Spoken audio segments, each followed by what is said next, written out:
Welcome back to the channel. Today, we're building a casino-style roulette wheel in Java Swing.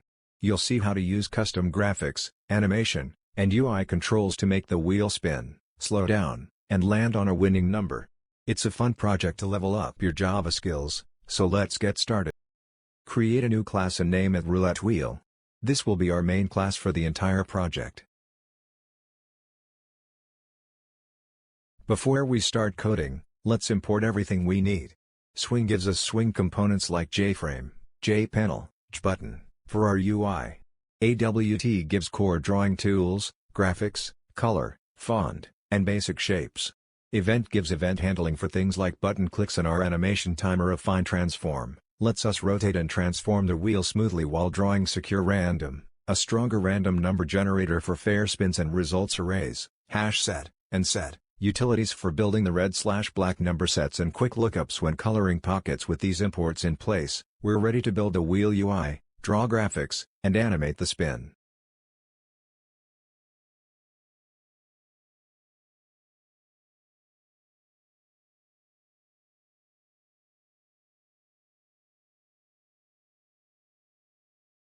Now Roulette Wheel class extends from JPanel.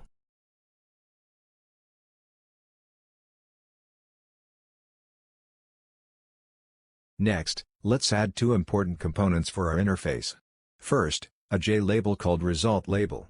Second, a J button called Spin.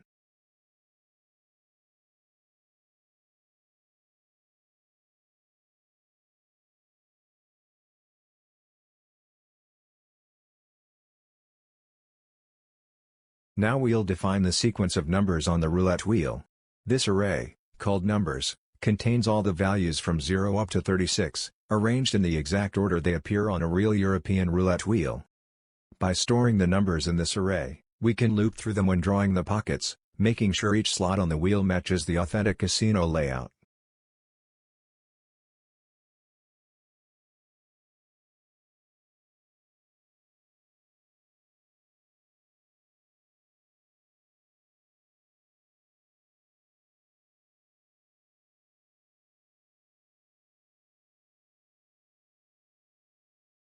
Next, we need to define which numbers are red on the roulette wheel. Here, I've created a constant called reds, which is a hash set containing all the red pocket numbers from the European wheel layout. Using a set makes it super fast to check whether a number should be colored red. If it's in this set, we'll paint the pocket red. If it's not, then it's either black or, in the case of 0, green.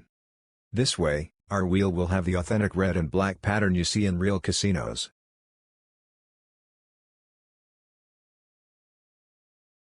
Now let's add two constants that control the geometry of our wheel. First, sector tag. Since the roulette wheel has 37 numbers, we divide 360 degrees by the length of the numbers array.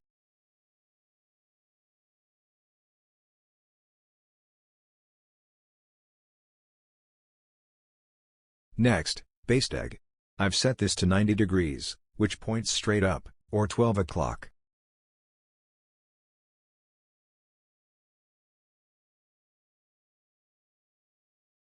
Next, let's set up the variables that will control our wheel and ball. We start with secure random RNG, which we'll use to generate random starting positions and speeds for every spin, so the game feels fair and unpredictable. Then we have wheel angle deg and ball angle deg. These track the current rotation of the wheel and the ball in degrees. We also define wheel vel and ball vel. These represent the spinning speeds of the wheel and the ball, which will gradually slow down to simulate friction. Finally, we create a timer.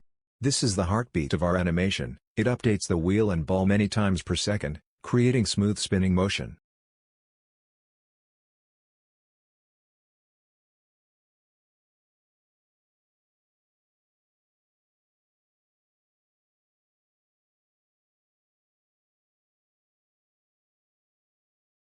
Now let's create the method that actually starts a spin.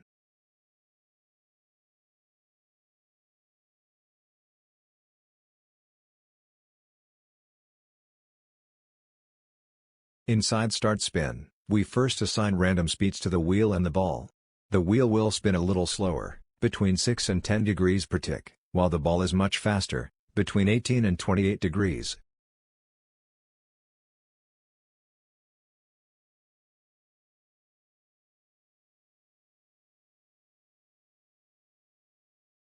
Next, we randomize their starting angles, so each spin feels unique and unpredictable.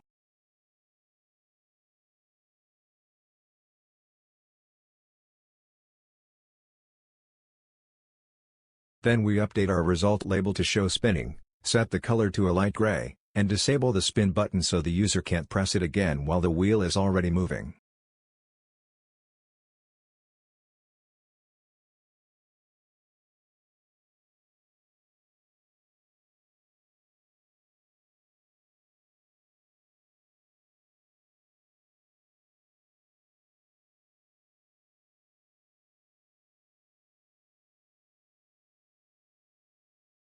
If the animation timer isn't already running, we start it here.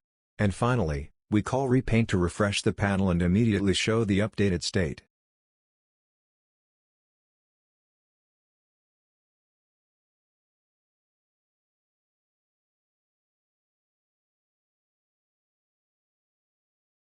Now let's look at two helper methods that keep our wheel math accurate and clean. The first one is called Norm 360. Its job is to normalize any angle into the range of 0 to 360 degrees. We do this by taking the angle and applying the modulus operator with 360. If the result is negative, we just add 360 back. This way, no matter what calculations we perform, we'll always end up with a valid angle within the circle.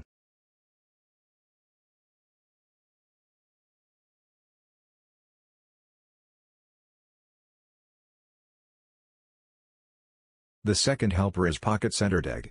This method figures out the exact center angle of a specific pocket on the wheel, given its index in the numbers array. We subtract half a sector from the base angle to land in the middle of the pocket, then normalize it with our Norm 360 method. Together, these two methods ensure that when the ball slows down, we can snap it perfectly into the center of the correct pocket, no drifting, no misalignment. The wheel looks smooth, and the results feel precise.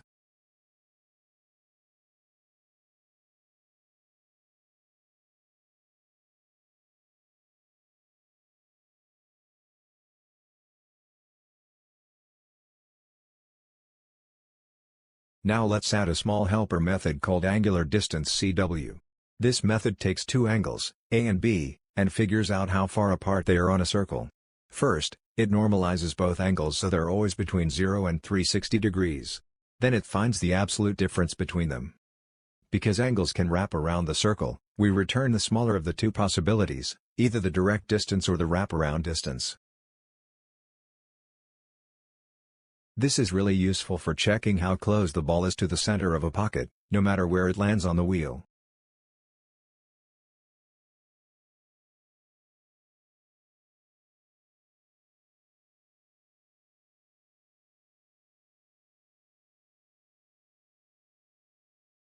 Now we'll add a helper method called color name. This method takes a number from the wheel and returns its color as a string. If the number is 0, it returns green. For all the other numbers, we simply check our red set. If the number is in the set, we return red. Otherwise, it must be black. This gives us an easy way to label and display the correct color for any pocket the ball lands in.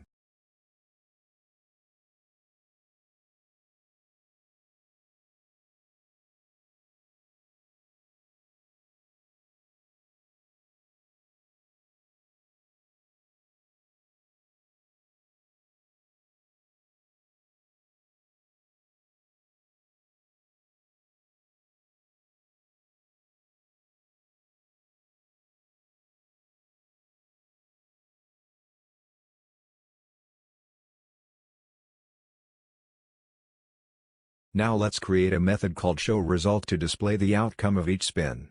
It takes in the winning number and its color as arguments. First, we update our result label text to show something like result, 17 red. Then we change the label's color to match the outcome. If it's red, the text turns a bright red shade. If it's black, we keep it simple with white text. And if it's green for 0, we give it a fresh green color. This little method adds the final polish, making the results not just clear, but also visually connected to the roulette wheel.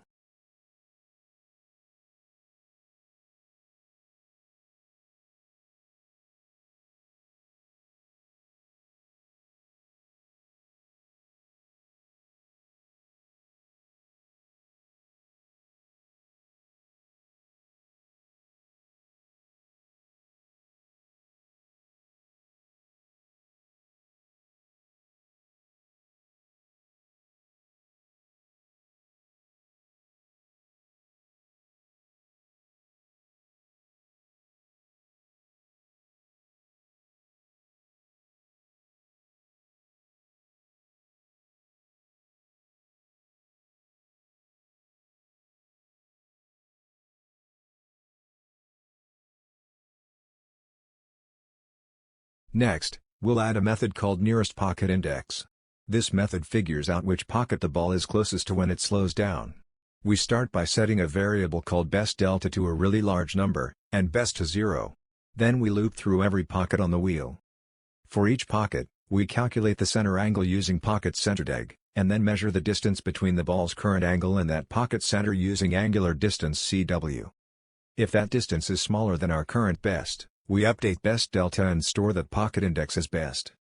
When the loop finishes, we return the index of the pocket the ball is closest to, and that becomes our winning number.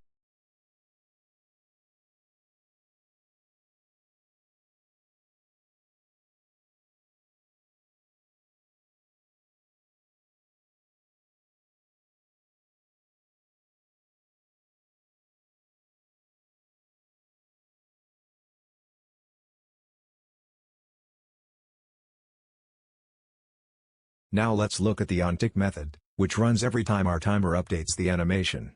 First, we increase the wheel's angle by its velocity, and we decrease the ball's angle by its velocity, since the ball spins counterclockwise. Both values are normalized with norm 360 so they always stay between 0 and 360 degrees. Next, we apply a little friction by multiplying the velocities. The wheel slows down slightly with each tick, and the ball slows down a bit faster.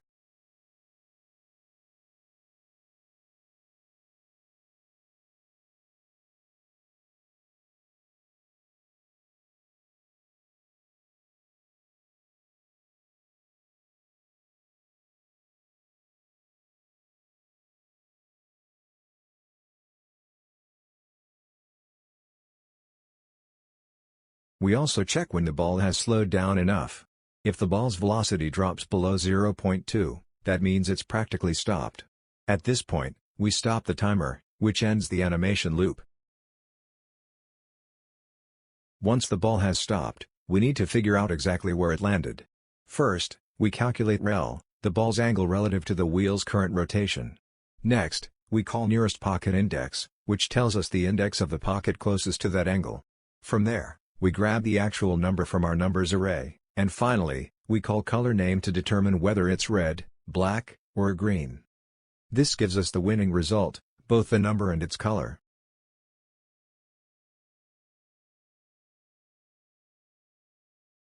Now that we know the winning pocket, we make one final adjustment. First, we calculate the exact center angle of that pocket with poc_d centerdeg, and then snap the ball's angle so it lines up perfectly with that slot on the wheel. Next, we call show result, which updates the label with the winning number and its color. And finally, we re-enable the spin button, so the player can start another round. Finally, we call repaint. This tells Swing to refresh the panel, so any updates to the wheel, ball, or label are immediately redrawn on the screen. Now let's create the constructor for our Roulette Wheel class. Inside the constructor, the first thing we do is set the preferred size of the panel, in this case, 720 by 950 pixels, which gives us enough vertical space for both the wheel and the controls. Then we set the background color to a dark gray. Next, we create our timer, which drives the animation. We set it to run every 16 milliseconds, that's about 60 updates per second, and each time it fires, it calls the onTick method.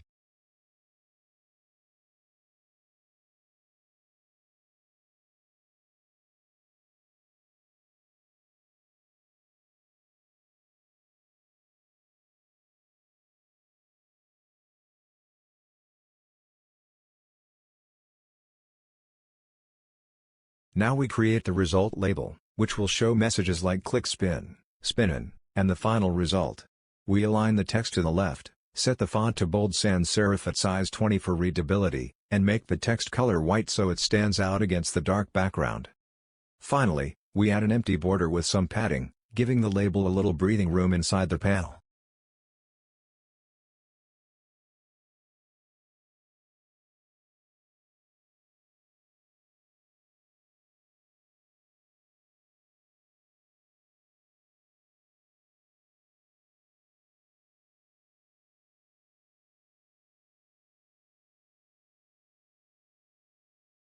Next, we create the spin button. Instead of using the default look, we override its paint component method so we can fully customize the style. This will let us draw the button with our own colors, rounded corners, and hover effects, giving it a modern casino feel instead of the plain swing default.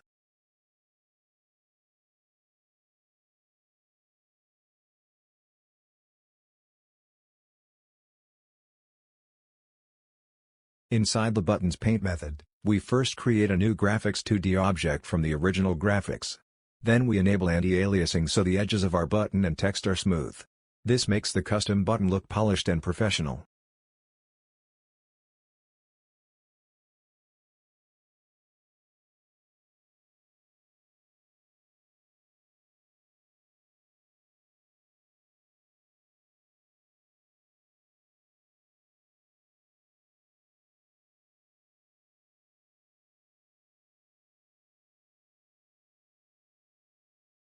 Next, we decide the button's background color depending on its state. If the button is disabled, we give it a muted gray tone. If it's pressed, we switch to a darker blue to show it's being clicked.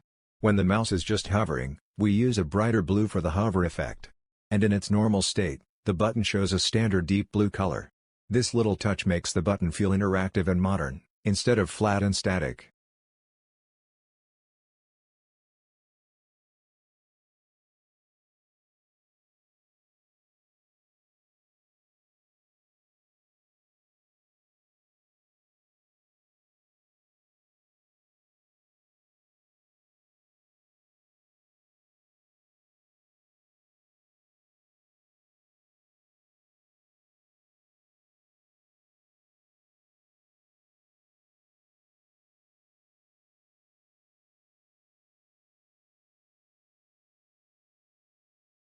Now we fill a rounded rectangle that covers the entire button area, giving it smooth corners with a radius of 18 pixels.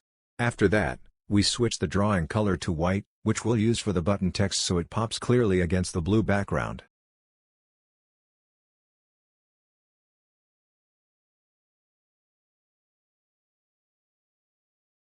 Next, we grab the font metrics from our graphics object. This lets us measure the button text. We calculate its width and descent height. By knowing these values, we can center the label text perfectly inside the button, both horizontally and vertically.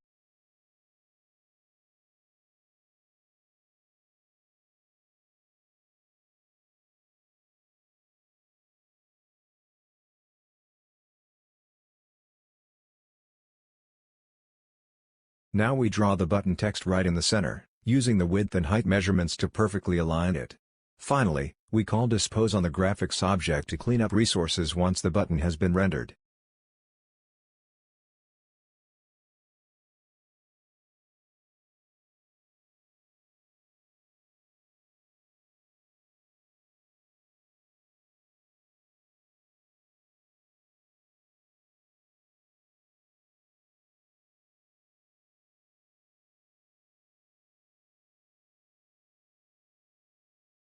After customizing the drawing, we finish setting up the spin button. We change the font to bold sans serif, size 16, so the text is clean and easy to read. Then we disable the default content fill and focus paint, since we're handling the styling ourselves. We also add some padding with an empty border, 10 pixels on top and bottom, 30 on the sides, to make the button larger and more comfortable to click. Finally, we attach an action listener that calls our start spin method whenever the button is pressed. This connects the button directly to the roulette wheel animation.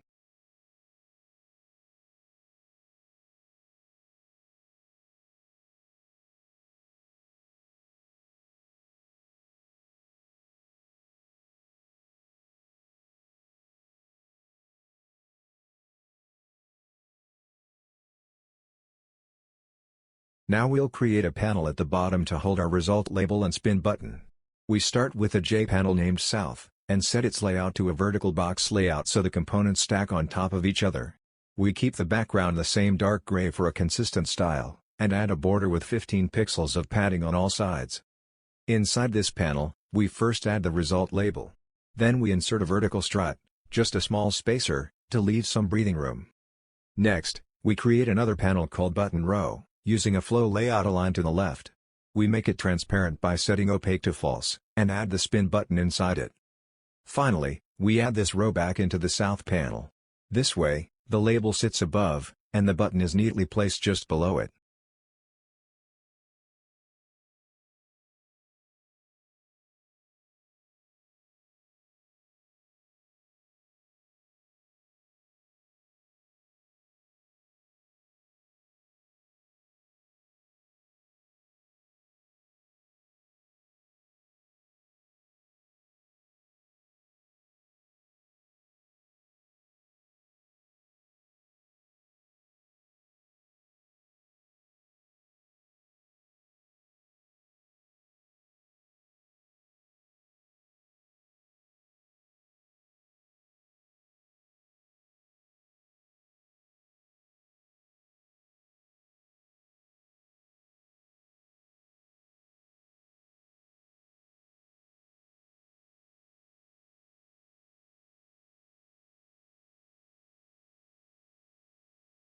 Finally, we set the layout of our main panel to a border layout.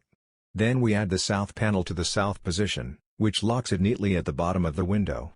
This keeps our result label and spin button separate from the main drawing area, leaving the center free for the roulette wheel.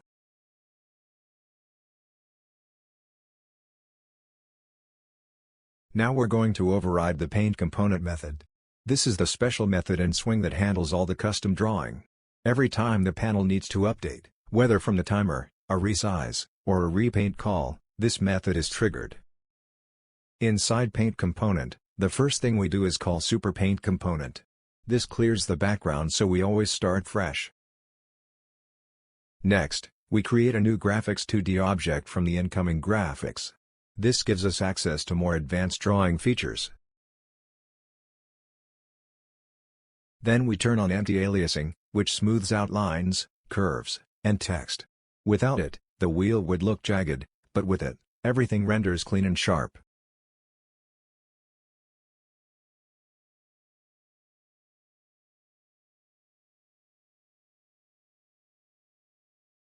Next, we calculate the size and position of the wheel. We start by getting the panel's width and height. Then we take the smaller of the two, subtract a little margin, and use that as our wheel size so it always fits nicely. The variables Cx and Cy give us the center coordinates of the wheel, adjusted slightly so there's room for the button and label at the bottom.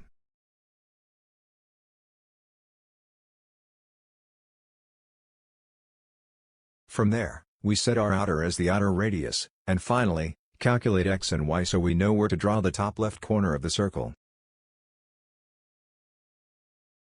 With these values, the wheel will always be centered and scaled correctly inside the window.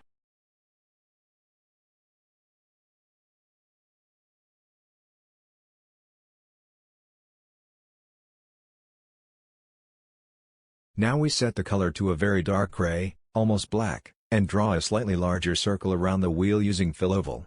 This acts as the outer ring or border of the roulette wheel, giving it a solid frame and a realistic casino look.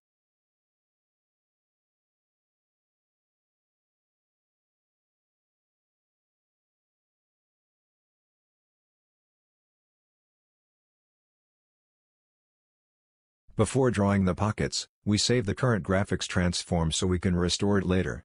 Then we rotate the entire graphics context by the current wheel angle. Notice we use a negative value, because in our setup, a clockwise spin means rotating in the negative direction. By rotating the context around the wheel's center, every pocket and number we draw will follow the wheel's spin automatically.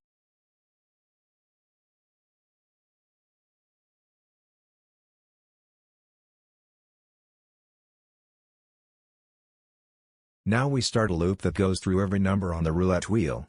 For each index in the numbers array, we'll figure out the number, decide its color, and then draw its pocket. This loop makes sure every one of the 37 pockets gets drawn in the right order, with the correct size and style.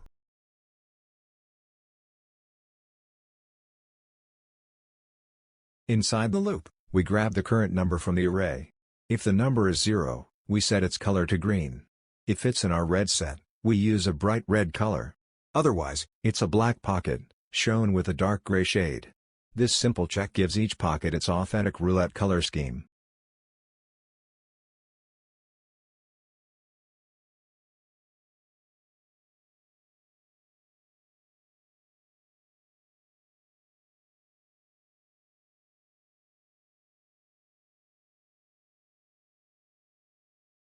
Next, we calculate the angles for this pocket. The start angle is worked out by taking our base angle at the top of the wheel, and subtracting the pocket index times the size of each sector. The extent is simply negative sector degrees, because we're drawing clockwise arcs. These two values together define exactly where this pocket begins and ends on the wheel.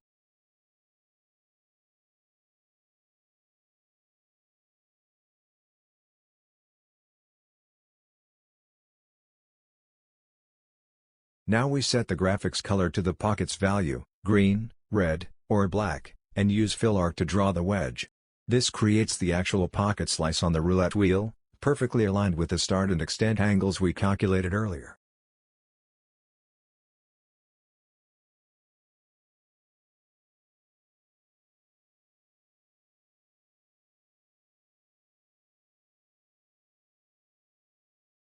To make each pocket stand out, we switch the color to a light gray and set the stroke thickness to 2 pixels.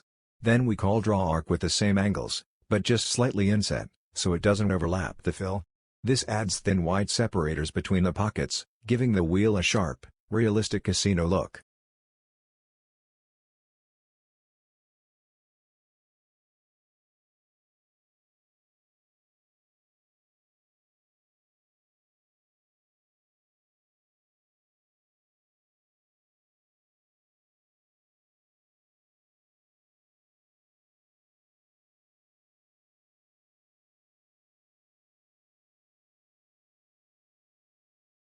Next, we calculate the inner radius, slightly smaller than the outer wheel, about 82% of its size.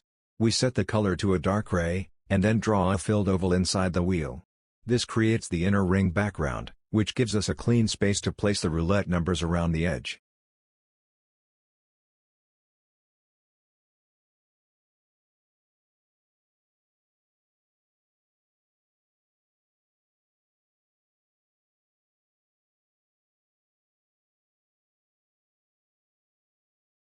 Now we set the font for the numbers on the wheel. I'm using a sans serif font in bold style, and the size is based on the outer radius, about 7% of the wheel's size. This way, the numbers scale nicely with the wheel and remain bold and readable.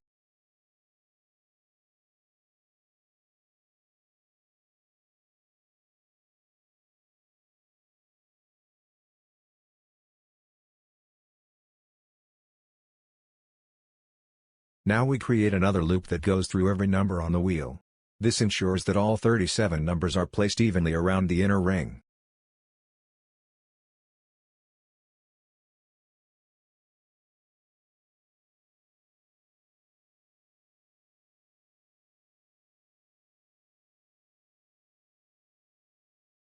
For each number, we calculate its angle in radians using our base angle and sector size.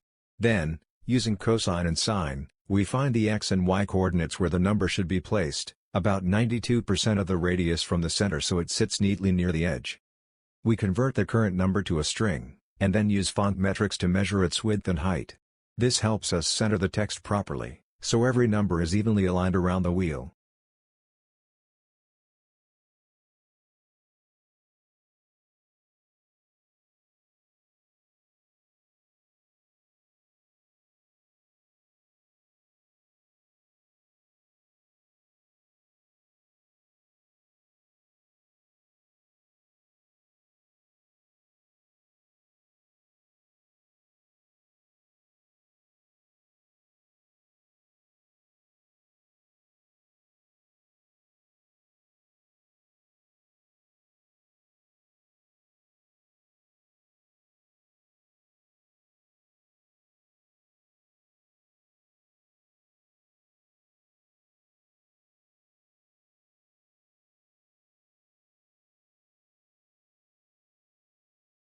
Now we save the current graphics transform so we can restore it later.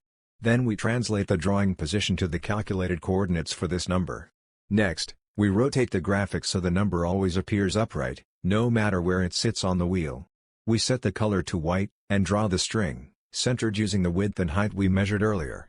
Finally, we restore the transform so the next number isn't affected by this rotation.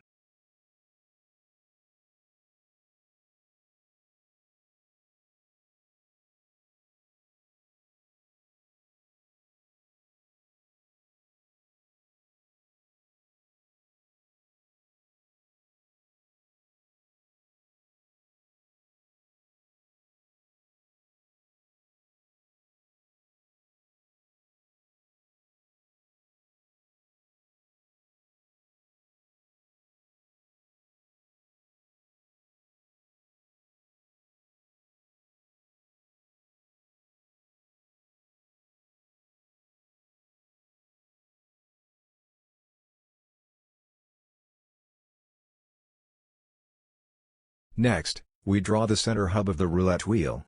We set the radius to about 28% of the outer wheel, choose a very dark gray color, and then fill an oval at the center.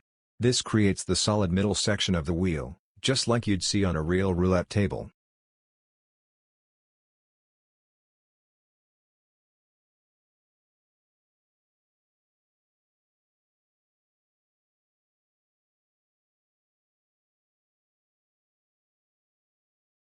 Now we restore the saved graphics transform so the ball isn't rotated with the wheel.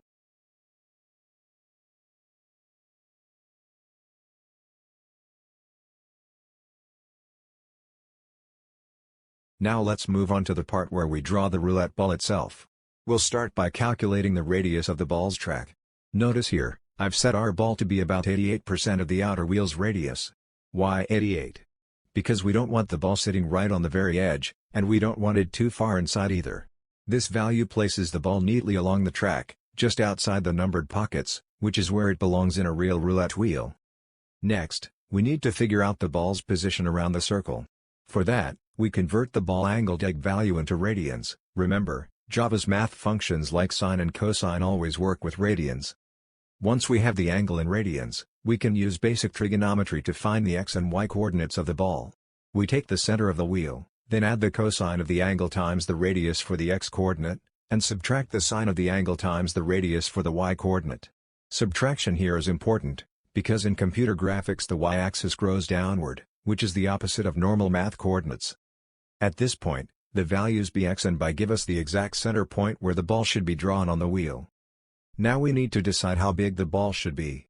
I've set ball size to about 4.5% of the outer radius. This makes the ball look proportional, not too tiny to miss, and not so large that it covers multiple pockets. With the position and size ready, we can finally draw the ball. First, we set the drawing color to a very light gray, almost white, to represent the ball's surface. Then we use fill oval, placing the oval at bx and by, and offsetting it by half the ball's size so that it's perfectly centered at the position we calculated. After that, we add a subtle outline. We switch to a slightly darker gray and call draw oval with the same coordinates. This outline gives the ball a bit of depth and definition, helping it stand out clearly against the dark wheel background. So with just a few lines of code, setting the radius, converting the angle, finding the coordinates, and drawing an oval with a border, we've created a simple but effective roulette ball. Combined with the angle updates from our timer, this ball will appear to spin realistically around the wheel before dropping into a pocket.